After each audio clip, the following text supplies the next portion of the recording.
शिक्षा के अग्रदूत और सामाजिक क्रांति के जनक महात्मा ज्योतिबा फुले की जयंती 11 अप्रैल को भव्य और हर्षोल्लास के साथ मनाई जाएगी। भारतीय बौद्ध महासभा के तत्वाधान में आयोजित इस गरिमामय कार्यक्रम में संविधान निर्माता डॉक्टर बाबा साहब अम्बेडकर के प्रपौत्र और महासभा के राष्ट्रीय अध्यक्ष डॉक्टर राजरत्न अम्बेडकर मुख्य अतिथि के रूप में सम्मिलित होने शहर पहुंच चुके हैं। भारतीय बौद्ध महासभा के जिला अध्यक्ष राहुल तिलवे ने बताया कि कार्यक्रम का शुभारंभ सुबह इंदिरा नगर चौराहा स्थित महात्मा ज्योतिबा फुले की प्रतिमा पर माल्यार्पण और बौद्ध वंदना के साथ होगा। इसके बाद एक विशाल जुलूस निकाला जाएगा जो शहर के विभिन्न मार्गों से होता हुआ टावर चौक पहुंचेगा। यहां विश्व रत्न डॉक्टर बाबा साहब अम्बेडकर और संत बालीनाथ जी की प्रतिमा पर माल्यार्पण कर श्रद्धा सुमन अर्पित किए जाएंगे। पॉलिटेक्निक कॉलेज में मुख्य समारोह जुलूस के समापन के बाद देवास रोड स्थित पॉलिटेक्निक कॉलेज परिसर में मुख्य समारोह होगा। इस अवसर पर डॉक्टर राजरत्न अम्बेडकर का विशेष उद्बोधन होगा जिसमें वे महात्मा फुले और बाबा साहब के विचारों की प्रासंगिकता पर प्रकाश डालेंगे। कार्यक्रम में अतिथि सम्मान के साथ साथ विशाल भंडारे का आयोजन किया जाएगा। समारोह की अध्यक्षता भारतीय बौद्ध महासभा के संभाग प्रभारी धर्मेंद्र सोलंकी करेंगे। आयोजन को सफल बनाने के लिए महासभा के कार्यकर्ता और अनुयायी उत्साहपूर्वक जुटे हुए हैं। आयोजन समिति ने सभी प्रबुद्ध जनों से अधिक संख्या में शामिल होने की अपील की है।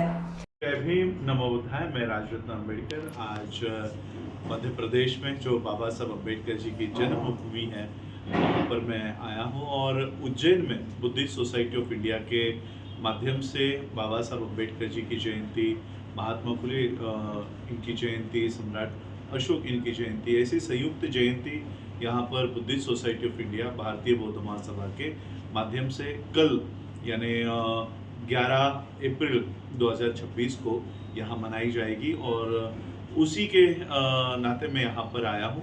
और कल के कार्यक्रम में मैं सभी लोगों को अपील करूँगा कि इस कार्यक्रम में शरीक होइए, इसमें शामिल होइए और बाबा साहब के केवल राजनीतिक या धार्मिक ही नहीं तो बाबा साहब के इकोनॉमिकल थॉट्स क्या थे।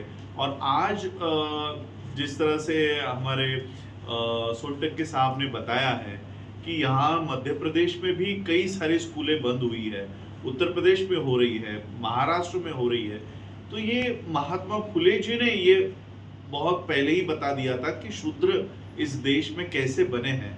और बाबा साहब ने इसका उपाय बताया कि शिक्षा शेरनी का दूध है। आज उसी दूध को छीना जा रहा है या उसी दूध में जहर मिलाया जा रहा है ताकि ये फिर से लोग गुलाम हो सके। तो ये क्या प्लानिंग लेकर यहाँ पर एक विचारधारा काम कर रही है, ये सारी बातें मैं कल यहाँ से उजागर करूंगा। तो ज़्यादा से ज़्यादा लोग कल के कार्यक्रम में आएंगे। जय भीम, नमो बुद्धाय। सर, आने वाली पीढ़ी के लिए आपका क्या संदेश है?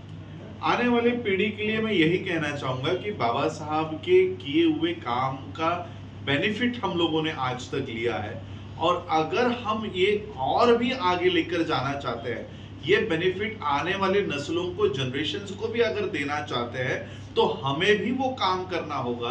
केवल बाबा साहब का किया हुआ बेनिफिट ही लेकर हम आने वाले जनरेशन्स को ये बेनिफिट नहीं दे पाएंगे। और इसलिए बाबा साहब ने जो हमें शिक्षित बनने के लिए कहा है, संगठित होने के लिए कहा है, संघर्ष करने के लिए कहा है, ये मूल मंत्र आज भी हम लोगों के लिए वैलिड है। यही मैं आज के युवाओं को बताना चाहूँगा।